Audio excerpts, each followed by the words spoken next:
भारत ने अंतरिक्ष क्षेत्र में एक और ऐतिहासिक उपलब्धि हासिल की है। देश की निजी space company Skyroot Aerospace ने आंध्र प्रदेश के श्रीहरिकोटा स्थित सतीश धवन अंतरिक्ष केंद्र से अपने पहले प्राइवेट ऑर्बिटल रॉकेट विक्रम-1 का सफल प्रक्षेपण किया।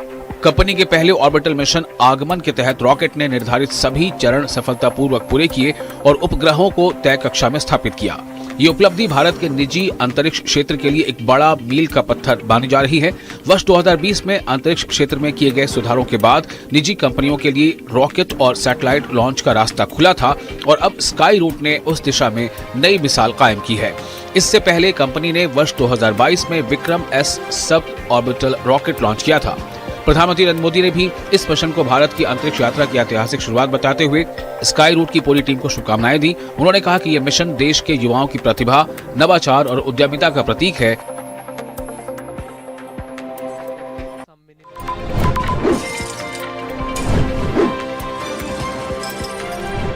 दिल्ली के बवाना इलाके में सुबह ताबड़तोड़ फायरिंग में सनसनी फैल गई। पूछ खुर्द गांव में बदमाशों ने जोगिंदर उर्फ काला नाम के शख्स पर अंधाधुंध गोलियां बरसा दी। शुरुआती जानकारी के मुताबिक हमलावरों ने उस पर कई राउंड फायर किए, जिससे उसकी मौके पर ही मौत हो गई। घटना की सूचना मिलते ही बवाना थाना पुलिस, क्राइम टीम और फॉरेंसिक टीम मौके पर पहुंच गई। पुलिस ने घटनास्थल से साक्ष्य जुटाए और आसपास लगे सीसीटीवी कैमरों की फुटेज खंगालकर हमलावरों की पहचान करने की कोशिश की जा रही है। शुरुआती जांच में पुलिस आपसी रंजिश और गैंगवार के एंगल से मामले की पड़ताल कर रही है। सूत्रों के अनुसार इलाके में पहले भी आपसी रंजिश से जुड़े कई हत्याकांड हो चुके हैं और इस वारदात को भी उसी कड़ी से जोड़कर देखा जा रहा है।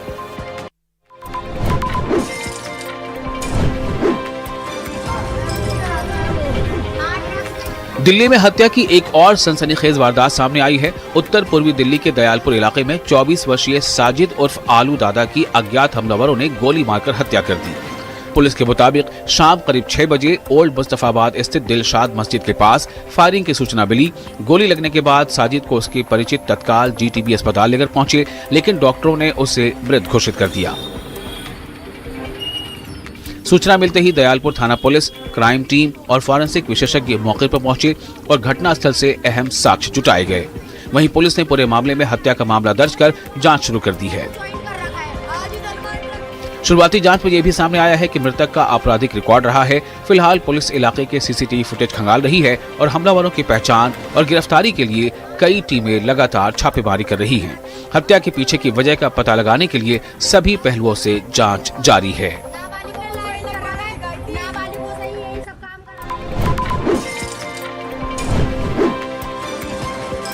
राजधानी दिल्ली की सुल्तानपुर इलाके से एक नवविवाहिता के संदिग्ध परिस्थितियों में तीसरी मंजिल से गिरने का मामला सामने आया है। कृष्ण विहार इलाके में हुई इस घटना में कोमल नाम की महिला गंभीर रूप से घायल हो गई। उसे तुरंत रोहिणी के जयपुर गोल्डन अस्पताल में भर्ती कराया गया, जहां उसकी हालत नाजुक बनी हुई है। डॉक्टरों के मुताबिक महिला के शरीर की कई हड्डियां टूट गई है। घटना के बाद कोमल के मायके पक्ष ने ससुराल वालों पर दहेज, प्रताड़ना और मारपीट के आरोप लगाए हैं। परिजनों का कहना है कि शादी के बाद से ही उनकी बेटी को परेशान किया जा रहा था और 5 लाख रुपए की मांग को लेकर विवाद होता था। परिवार का दावा है कि कोमल ने पहले भी फोन कर अपनी दुखड़ा सुनाई। सूचना मिलने के बाद पुलिस ने मौके पर पहुंचकर जांच शुरू की और मायके पक्ष के बयान दर्ज कर लिए हैं। पुलिस का कहना है कि सभी पहलुओं की जांच की जा रही है। अभी ये साफ नहीं हो पाया है कि महिला हादसे का शिकार हुई है, उसने खुद कदम उठाया या फिर किसी साजिश का मामला है। पुलिस कोमल के बयान का इंतजार कर रही है।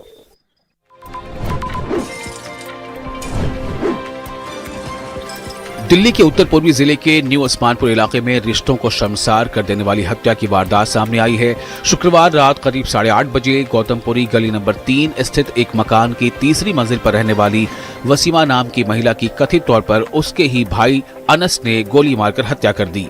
शुरुआती जानकारी के मुताबिक आरोपी अनस मेरठ के कंकरखेड़ा क्षेत्र का रहने वाला है। बताया जा रहा है कि वो अचानक बहन के घर पहुंचा और घर के अंदर उस पर ताबड़तोड़ गोलियां चला दी। गोली लगने से महिला की मौके पर ही मौत हो गई। घटना की सूचना मिलते ही न्यू उस्मानपुर थाना पुलिस मौके पर पहुंची और शव को कब्जे में लेकर पोस्टमार्टम के लिए जीटीबी अस्पताल भेज दिया। पुलिस ने घटनास्थल से साक्ष्य जुटाने के साथ मामले की जाँच शुरू कर दी है। आरोपी वारदात के बाद से फरार बताया जा रहा है। उसकी गिरफ्तारी के लिए कई पुलिस टीमें गठित की गई हैं। फिलहाल हत्या के पीछे की असली वजह का पता लगाने के लिए पुलिस सभी पहलुओं से जांच कर रही है। पश्चिमी दिल्ली के मायापुरी इलाके में एक रेडीमेड गारमेंट के गोदाम में अचानक आग लगने से अफरा तफरी मच गई। आग बेसमेंट, ग्राउंड फ्लोर और 3 मंजिलों वाली इमारत के सेकंड फ्लोर पर स्थित गोदाम में लगी। आग की सूचना मिलते ही दमकल विभाग की टीमें मौके पर पहुंची और तुरंत राहत और बचाव अभियान शुरू किया। दमकल कर्मियों ने कड़ी मशक्कत के बाद आग पर पूरी तरह काबू पा लिया, जिससे आग को इमारत के अन्य हिस्सों में फैलने से रोक दिया गया। राहत की बात यह रही कि इस हादसे में किसी के हताहत होने या घायल होने की खबर नहीं है। आग लगने की वजहों का फिलहाल पता नहीं चल सका है। शुरुआती तौर पर शॉर्ट सर्किट समेत अन्य संभावित कारणों को ध्यान में रखते हुए जांच की जा रही है। पुलिस और दमकल विभाग की टीमें मौके पर मौजूद हैं और नुकसान का आकलन किया जा रहा है। अधिकारियों के अनुसार जांच पूरी होने के बाद ही आग लगने की असली वजह साफ हो सकेगी।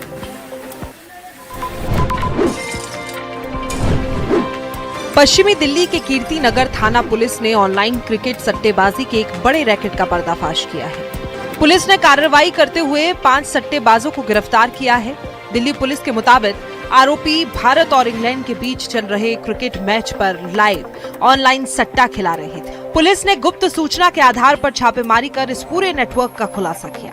कार्रवाई के दौरान पुलिस ने 28 मोबाइल फोन, 2 लैपटॉप, सट्टे का हिसाब रखने वाली 3 नोटबुक, ऑडियो रिकॉर्डर, राउटर और कई अन्य इलेक्ट्रॉनिक गैजेट बरामद किए हैं। जांच में सामने आया है कि इस सट्टेबाजी नेटवर्क में लाखों रुपए का लेन देन किया जा रहा था। गिरफ्तार आरोपियों में एक चार्टर्ड अकाउंटेंट भी शामिल बताया जा रहा है, जो पूरे लेन देन और हिसाब किताब में शामिल था। फिलहाल पुलिस आरोपियों से पूछताछ कर रही है और इस नेटवर्क से जुड़े अन्य लोगों की तलाश में छापेमारी की जा रही है। पुलिस अब इस गिरोह के मास्टरमाइंड तक पहुंचने की कोशिश। ग्रेटर नोएडा वेस्ट की अजनारा होम सोसाइटी में प्लास्टर गिरने की घटनाओं ने एक बार फिर लोगों की चिंताएं बढ़ा दी है। गुरुवार देर रात करीब 1 बजे एक फ्लैट के कमरे की छत से प्लास्टर का बड़ा हिस्सा टूटकर बेड पर गिर गया। उस वक्त कमरे में सो रहे 2 लोग बाल बाल बच गए। इसके अलावा शुक्रवार शाम सोसाइटी के 16वें फ्लोर से भी प्लास्टर का एक टुकड़ा नीचे गिर गया। यह हिस्सा पार्किंग एरिया में जाकर गिरा। गनीमत रही कि उस समय नीचे कोई मौजूद नहीं था, वरना बड़ा हादसा हो सकता था। सोसाइटी निवासियों का आरोप है कि बिल्डिंग के रखरखाव में लापरवाही बरती जा रही है और घटिया निर्माण सामग्री के इस्तेमाल के कारण ऐसी घटनाएं बार बार हो रही है। लोगों ने बिल्डिंग का स्ट्रक्चरल ऑडिट कराने और जिम्मेदारों पर कार्रवाई करने की मांग की है। निवासियों का कहना है कि पहले भी कई बार शिकायत की गई, लेकिन समस्या का स्थायी समाधान नहीं हुआ। मुजफ्फरनगर के चर्चित धर्मांतरण मामले में पुलिस और एसआईटी को बड़ी कामयाबी मिली है। रतनपुरी थाना क्षेत्र के फूलत गांव स्थित मदरसा दारुल उलूम रहमिया से जुड़े मामले में पुलिस ने आरोपी जुनैद अंसारी को गिरफ्तार कर लिया है। जुनैद अंसारी मदरसा संचालक मौलाना हफीजुर रहमान अंसारी का बेटा बताया जा रहा है। पुलिस के मुताबिक आरोपी के कब्जे से 315 बोर का तमंचा, जिंदा कारतूस बरामद किए गए। फूलत गांव का ये मदरसा उस समय चर्चा में आया था जब यहाँ कथित धर्मांतरण के आरोप लगाए गए थे। मामले की गंभीरता को देखते हुए एसएसपी के निर्देश पर एसआईटी का गठन किया गया। पुलिस के अनुसार जांच के दौरान मिले इनपुट के आधार पर संयुक्त कार्रवाई कर जुनैद अंसारी को गिरफ्तार किया गया और उसे कोर्ट में पेश किया जा रहा है। वहीं पुलिस विदेशी फंडिंग और अन्य गंभीर आरोपों की जांच कर रही है। मुख्य आरोपी मौलाना हफीजुर रहमान अंसारी और जुबैर अंसारी की तलाश जारी है।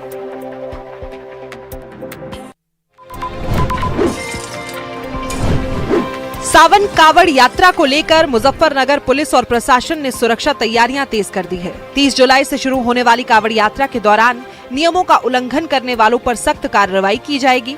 पुलिस ने नियमों का उल्लंघन करने वालों पर सख्त कार्रवाई करने के आदेश दिए। हुड़दंग, आपत्तिजनक गाने, तेज आवाज में डीजे बजाने वालों पर शिकंजा कसने की तैयारी कर ली गई है।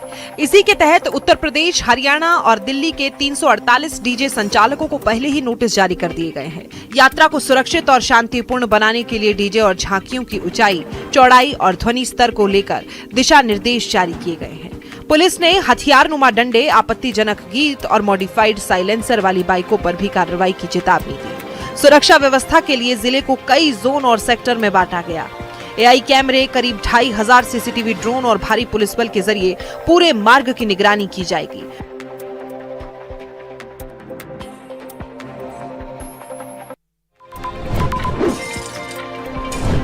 भारत में लग्जरी गाड़ियों की चोरी और फिर उन्हें म्यांमार में बेचने वाले अंतर्राष्ट्रीय वाहन चोर गिरोह का मुजफ्फरपुर पुलिस ने खुलासा किया है। बुढ़ाना थाना पुलिस ने मुठभेड़ के बाद गिरोह के 4 सदस्यों को गिरफ्तार किया है। पुलिस के मुताबिक यह गिरोह दिल्ली एनसीआर से महंगी SUV चोरी करता था और फिर उनकी पहचान बदलकर सीमा पार तक सप्लाई करता था। जांच के अनुसार आरोपी चोरी की गाड़ियों के इंजन नंबर, चेसिस नंबर और नंबर प्लेट बदलकर फर्जी दस्तावेज तैयार करते थे। इसके बाद इन वाहनों को पश्चिम बंगाल, बिहार, असम, मणिपुर के रास्ते म्यांमार भेजा जाता था, जहां इन्हें ऊंची कीमतों पर बेचा जाता था। पुलिस को सूचना मिली कि बुढ़ाना क्षेत्र में चोरी की गाड़ियों का सौदा होने वाला है। कार्रवाई के दौरान बदमाशों ने पुलिस पर फायरिंग भी की, जिसके बाद जवाबी कार्रवाई में एक आरोपी घायल हो गया और 3 अन्य को गिरफ्तार किया गया है। हापुड़ में एक शराबी युवक की हरकत से पुलिस चेक पोस्ट पर हंगामा मच गया। आरोप है कि नशे में धुत युवक ने चेक पोस्ट के अंदर घुसकर जमकर तोड़फोड़ की। युवक ने वहां रखे गमले और दरवाजों पर लगे शीशे तोड़ दिए, जिससे चेकपोस्ट को काफी नुकसान पहुंचा है। बताया जा रहा है कि घटना के समय चेकपोस्ट पर कोई पुलिसकर्मी मौजूद नहीं था। पुलिसकर्मियों ने गश्त पर जाने के दौरान युवक ने मौके का फायदा उठाया और अंदर पहुंचकर तोड़फोड़ शुरू कर दी। हंगामे की आवाज सुनकर आसपास के लोग मौके पर जमा हो गए और मामले की सूचना पुलिस को दी। सूचना मिलते ही पुलिस मौके पर पहुंची और आरोपी युवक को हिरासत में ले लिया गया। पुलिस अब पूरे मामले की जांच कर रही है और ये पता लगाने की कोशिश की जा रही है कि युवक ने किस वजह से चेकपोस्ट में तोड़फोड़ की। अधिकारियों के मुताबिक जांच के आधार पर आरोपी के खिलाफ आगे की कानूनी कार्रवाई की जाएगी। गुरुग्राम में सोशल मीडिया पर फेमस होने के जुनून में कुछ युवकों की खतरनाक स्टंटबाजी का मामला सामने आया। फर्रुखा नगर इलाके के खेतों में ब्लैक थार और स्कॉर्पियो से ऑफ रोडिंग और जानलेवा स्टंट किए गए, जिसका वीडियो अब सोशल मीडिया पर वायरल हो रहा है। वीडियो में गाड़ियों को पानी से भरे खेतों में तेज रफ्तार से दौड़ाते और ड्रिफ्ट करते हुए देखा जा सकता है। आरोप है कि कुछ युवकों ने लॉजिस्टिक्स कंपनी के गेट के पास भी गाड़ियों से स्टंट किए। इतना ही नहीं, गाड़ियों की नंबर प्लेट हटाकर नियमों की अनदेखी की गई। सड़कों और सार्वजनिक जगहों पर इस तरह की स्टंटबाजी से हादसे का खतरा बना रहता है। वायरल वीडियो सामने आने के बाद अब पुलिस की नजर इन युवकों पर है। पुलिस वीडियो के आधार पर गाड़ियों और उनमें शामिल लोगों की पहचान करने में जुटी है। रील और सोशल मीडिया पर लोकप्रियता हासिल करने के लिए किए जा रहे ऐसे खतरनाक स्टंट न सिर्फ कानून का उल्लंघन है, बल्कि दूसरों की जान को भी खतरे में डाल सकते हैं। रिश्ते भरोसे की नींव पर टिकते हैं, लेकिन भरोसे की डोर कमजोर पड़े तो घर बिखर सकता है। कौशाम्बी में 7 बच्चों की मां अपने ही समधी के साथ में फरार हो गई। कौशाम्बी के कोखराज थाना क्षेत्र के रहने वाले इंद्रराज ने आरोप लगाया कि उसकी पत्नी अपनी ही बेटी के ससुर यानी कि अपने समधी के साथ में घर छोड़कर फरार हो गई। पीड़ित इंद्रराज का कहना है कि करीब 3 महीने पहले उनकी बेटी की शादी हुई थी। शादी के बाद में समधी राकेश का घर आना जाना बढ़ गया और धीरे धीरे दोनों के बीच में नजदीकियां भी बढ़ गई। परिवार को इसका अंदाजा नहीं था, लेकिन 3 दिन पहले जब पत्नी अचानक से घर से गायब हुई, तब मामला खुलकर सामने आया। इंद्रराज का दावा है कि काफी तलाश के बाद में पता चला कि उसकी पत्नी और समधी एक होटल में ठहरे हुए हैं। आरोप है कि जब उसने इसका विरोध किया तो समधी जान से मारने की धमकी दे रहा है। पीड़ित का दावा है कि धमकी से जुड़ी बातचीत की रिकॉर्डिंग भी उनके पास मौजूद है। इंद्रराज पुलिस से अपनी पत्नी को ढूंढने और समधी के खिलाफ सख्त कार्रवाई की मांग कर रहा है। पुलिस का दावा है कि हर पहलू की जांच हो रही है, इसी आधार पर आगे की विधिक कार्रवाई की जाएगी। रियासी जिले में सलाल डैम के गेट फ्लशिंग प्रक्रिया के लिए खोले जाने के बाद चिनाब नदी का जलस्तर बढ़ गया है।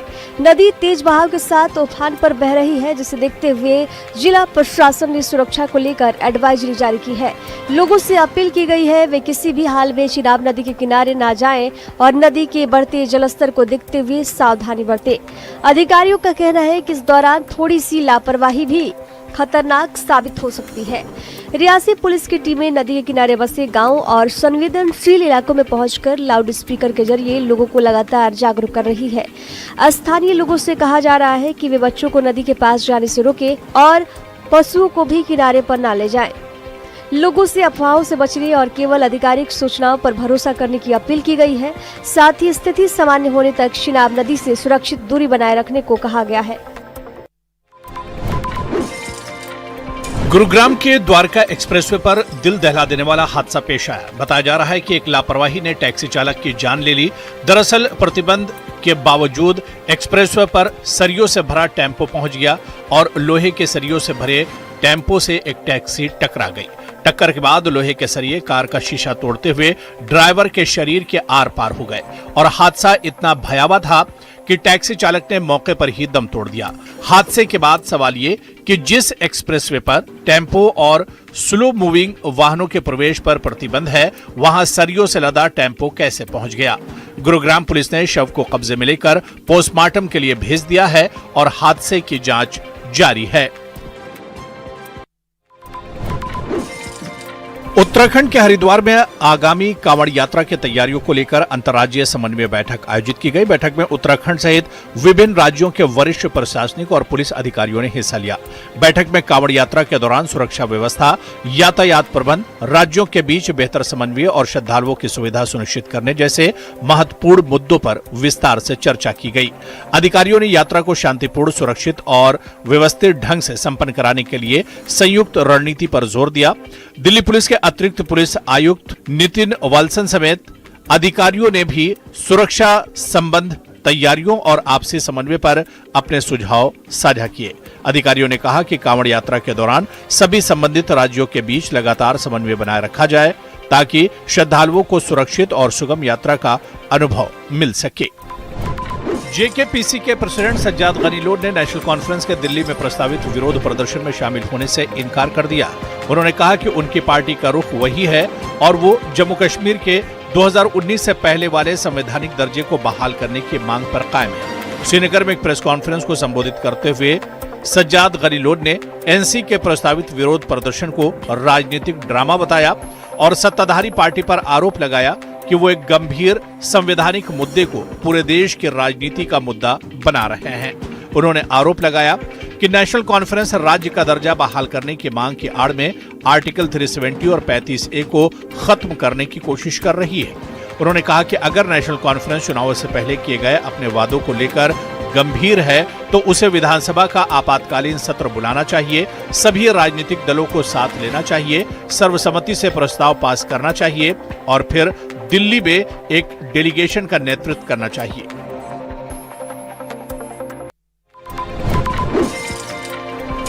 कानपुर में खाद्य विभाग की कार्रवाई के बाद जो खुलासा हुआ वो बेहद चौंकाने वाला था, जिसने मोमोज और फ्रेंच फ्राई खाने वालों को सोचने पर मजबूर कर दिया है। जिला प्रशासन और खाद्य सुरक्षा विभाग की छापेमारी में 3 जगहों पर छापेमारी की गई, जहां टीम को गंदगी का अंबार मिला। जिला प्रशासन और खाद्य सुरक्षा एवं औषधि प्रशासन की संयुक्त टीम ने रावतपुर, साकेत नगर और मसवानपुर इलाके में एक साथ 3 दुकानों पर छापा मारा।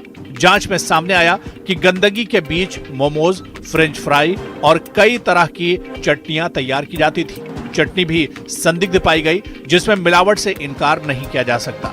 मौके से 10,000 से ज्यादा मोमोज, करीब 100 से 115 किलो संदिग्ध चटनी और भारी मात्रा में मिलावटी फ्रेंच फ्राई बरामद किए गए। टीम ने मौके पर ही चटनी और खाद्य सामग्री को नष्ट किया, जबकि मोमोज के नमूने जांच के लिए लैब भेज दिए गए। छापेमारी के दौरान कई संचालक मौके से फरार हो गए। 20 जुलाई से शुरू होने वाले संसद के मानसून सत्र के लिए सरकार ने एजेंडा तय कर लिया है। खबरों के मुताबिक लोकसभा में 7 बिल पेश किए जाएंगे। इनमें वंदे मातरम के अपमान और विदेशी चंदा कानून में संशोधन से जुड़े विधेयक भी शामिल हैं। साथ में 2 विधेयक फॉरेन कंट्रीब्यूशन FCRA और विकसित भारत शिक्षा अधिष्ठान पुराने हैं। विदेशी चंदे से जुड़े विधेयक 25 मार्च 2026 को और शिक्षा विधेयक 25 दिसंबर 2025 को लोकसभा में पेश किया गया था। वहीं इनकम टैक्स बिल 2026 और सुप्रीम कोर्ट में जज की संख्या बढ़ाने वाले बिल अध्यादेशों का स्थान लेंगे, जबकि जन्म मृत, वंदे मातरम के अपमान और MSME से जुड़े 3 बिल पहली बार पेश किए जाएंगे। देश की पहली हाइड्रोजन ट्रेन को ग्रीन ट्रांसपोर्ट की दिशा में बड़ा कदम माना जा रहा है। ये ट्रेन डीजल इंजनों का विकल्प बनेगी और स्वच्छ ऊर्जा के इस्तेमाल को बढ़ावा देगी। स्वदेशी तकनीक से तैयार इस 10 कोच वाली ट्रेन में 682 यात्रियों के बैठने की व्यवस्था है, जबकि कुल करीब 2600 यात्रियों के सफर की क्षमता है। इसकी सबसे बड़ी खासियत यह है कि ये हाइड्रोजन फ्यूल सेल तकनीक पर आधारित है, जिससे कार्बन उत्सर्जन लगभग शून्य रहता है और प्रदूषण नहीं फैलता। तेज रिफिलिंग क्षमता और लंबी दूरी तक संचालन इसे भविष्य के लिए एक गेम चेंजर तकनीक बनाते हैं। इस ट्रेन को चलाने का मकसद उन रेल मार्गों पर डीजल इंजनों की जगह पर्यावरण को सुरक्षित रखने का विकल्प उपलब्ध कराना है, जहां बिजली को ओवरहेड लाइन बिछाना कठिन या बेहद महंगा है। फिलहाल पायलट प्रोजेक्ट के तहत इसकी गति 75 किलोमीटर प्रति घंटा तय की गई। कार्बन उत्सर्जन कम करने और स्वच्छ ऊर्जा को बढ़ावा देने की दिशा में ये तकनीक भविष्य के परिवहन का अहम विकल्प मानी जा रही है। यही वजह है कि भारत भी हाइड्रोजन आधारित तेल तकनीक की ओर तेजी से कदम बढ़ा रहा है। नेशनल टेस्टिंग एजेंसी यानी एनटीए ने नीट यूजी 2026 का रिजल्ट जारी कर दिया। करीब 20 लाख अभ्यर्थियों में से 11,21,000 से ज्यादा उम्मीदवार मेडिकल, डेंटल और आयुष कोर्सों में दाखिल के लिए करीब 20 लाख अभ्यर्थियों में से 11,21,000 से अधिक उम्मीदवार मेडिकल, डेंटल और आयुष कोर्सों में दाखिले के लिए क्वालिफाई हुए। पंजाब के आर्यन गुप्ता और हरियाणा के पांचुल बंसल ने 720 में से 715 अंक हासिल कर संयुक्त रूप से ऑल इंडिया टॉप किया है। इस बार 19 उम्मीदवारों ने 700 से ज्यादा, 138 ने 690 से ज्यादा और 10,000 से ज्यादा छात्रों ने 600 से ऊपर अंक हासिल किए हैं। सफल उम्मीदवारों में 58% से अधिक छात्राएं हैं। परीक्षा देश के 551 शहरों और विदेश के 14 शहरों में 13 भाषाओं में आयोजित की गई है। कोटा के आयुष बलोतिया ने 710 अंक के साथ all India rank 4, Kartik Jain ने रैंक 18 और गुंजन ने रैंक 52 हासिल कर शहर का नाम रोशन किया। सफल छात्रों ने अपनी उपलब्धि का श्रेय अनुशासित तैयारी, लगातार मेहनत और शिक्षकों के मार्गदर्शन और परिवार के सहयोग को दिया है।